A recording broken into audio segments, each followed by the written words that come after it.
السلام علیکم۔ آج ہم ابراہیم علیہ السلام کا واقعہ سنیں گے۔ اس ویڈیو میں ہم جانیں گے کہ ابراہیم علیہ السلام کو آگ میں کیوں پھینکا گیا اور ابراہیم علیہ السلام آگ میں کتنے دن رہے۔ ابراہیم علیہ السلام عراق کے مشہور شہر بابل میں پیدا ہوئے۔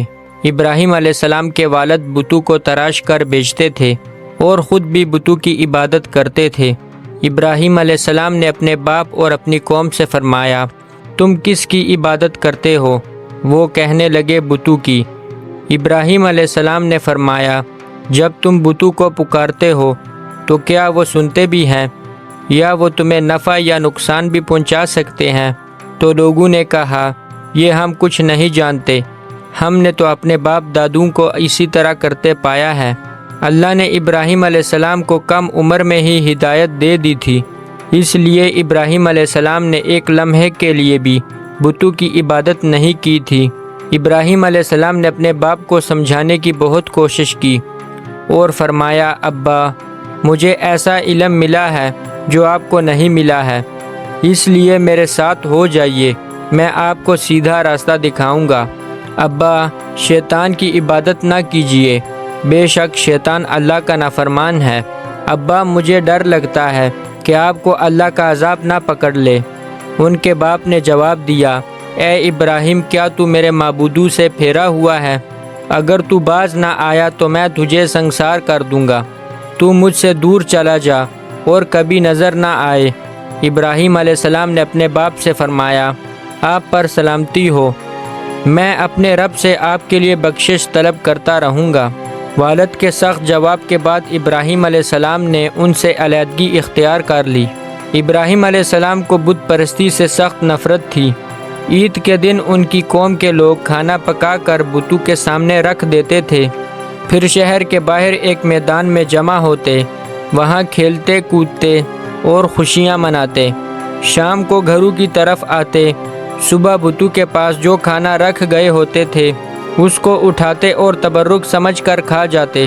اس دفعہ جب عید کا دن آیا تو سب تیار ہو گئے، لیکن ابراہیم علیہ السلام تیار نہ ہوئے۔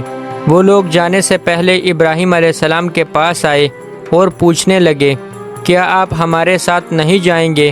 ابراہیم علیہ السلام نے آسمان کی طرف نگاہ کی اور فرمایا، میں بیمار ہوں۔ وہ لوگ ابراہیم علیہ السلام کو چھوڑ کر چلے گئے۔ پھر ابراہیم علیہ السلام ان بتوں کے پاس گئے اور دیکھا کہ ان کے سامنے کھانا پڑا ہے اور ان بتوں نے اس کھانے کو چھوا تک نہ تھا۔ ابراہیم علیہ السلام بتوں سے مخاطب ہو کر کہنے لگے، اتنا کھانا تمہارے سامنے پڑا ہے، تم اس کو کھاتے کیوں نہیں؟ تمہیں کیا ہو گیا ہے؟ تم تو بولتے بھی نہیں ہو۔ پھر ابراہیم علیہ السلام نے پوری طاقت کے ساتھ کلہاڑا مار کر سب بتوں کے ٹکڑے ٹکڑے کر دیے، لیکن ابراہیم علیہ السلام نے بڑے بت کو چھوڑ دیا۔ تمام چھوٹے بتوں کو توڑ کر کلہاڑا اس بڑے بت کے کندھے پر رکھ دیا۔ تو جب لوگ واپس آئے تو حیران رہ گئے کہ یہ کیسے ہو گیا۔ قوم کے لوگوں نے مشورہ کیا کہ سب کو جمع کرو اور ابراہیم علیہ السلام کو بلاؤ اور اسے سزا دو۔ سب جمع ہو گئے اور ابراہیم علیہ السلام سے لوگوں نے کہا، اے ابراہیم، ہمارے بتوں کے ساتھ یہ حرکت تم نے کی ہے۔ ابراہیم علیہ السلام نے جواب دیا، یہ کام تو اس بڑے بت کا ہے، مجھ سے کیوں پوچھتے ہو؟ تم اپنے معبودوں سے کیوں نہیں پوچھ لیتے کہ ان کے ٹکڑے ٹکڑے کس نے کیے ہیں؟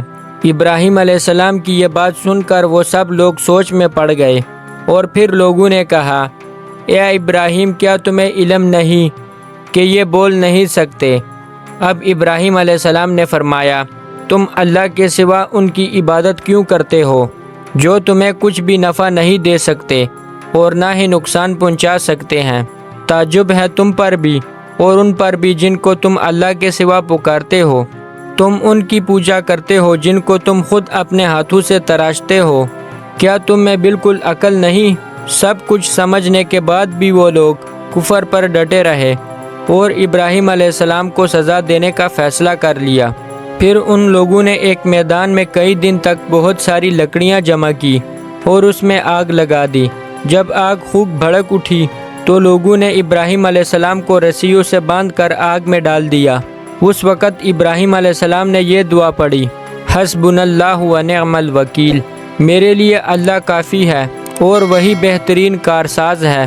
اللہ نے آگ سے فرمایا، اے آگ ابراہیم پر ٹھنڈی ہو جا اور سلامتی والی ہو جا، تو آگ اللہ کے حکم سے ٹھنڈی ہو گئی۔